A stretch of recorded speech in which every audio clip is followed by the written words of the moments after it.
Istanbul, Turkey's largest city, accounts for about 1/5 of the electorate, and how it votes will likely prove decisive in Sunday's referendum.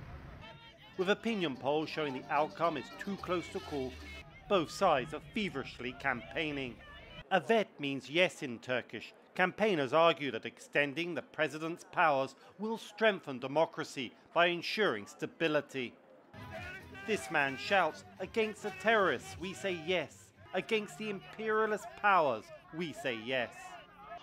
For the no voters, higher in Turkish, the proposed reforms extending presidential power over the judiciary and allowing rule by decree opens the door to dictatorship. Niçin hayır verelim diye bizlere soruyorlar. People come and ask us why we should say no. We try to explain to them.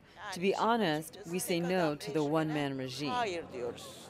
For both opponents and supporters, the referendum has come down to one man, incumbent President Recep Tayyip Erdogan.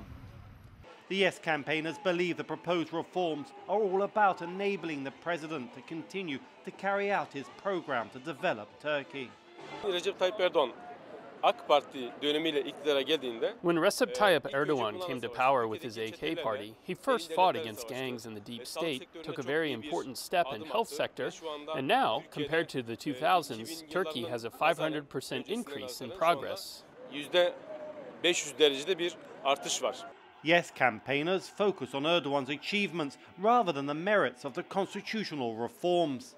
For many, it appears a winning strategy, because after nearly 20 years in power, Erdogan still remains by far Turkey's most popular politician. Erdoğan'a 17-18 yıldır oy veriyorum. I've been voting for Tayyip Erdogan for 17-18 years, and he never failed me. If he wants, he can just sit in the presidential mansion and sign papers. But this man loves his country so much that he can't stop.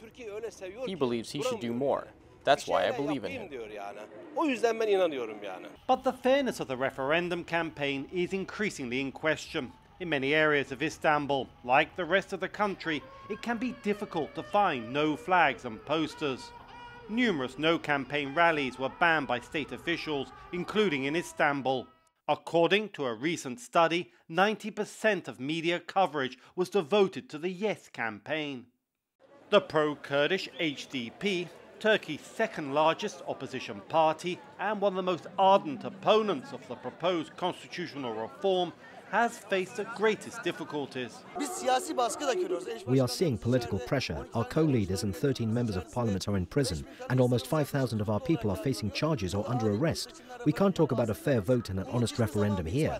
The hope never goes away. That's what's important. We shouldn't give up hope. As our co-leader Demirtas says, courage is contagious. Despite such obstacles, the referendum is still too close to call. Some observers suggest that could be due in part to a perception that the difficulties facing the no campaigners only strengthens their argument that Turkish democracy is at stake on Sunday. Dorian Jones for VOA News, Istanbul.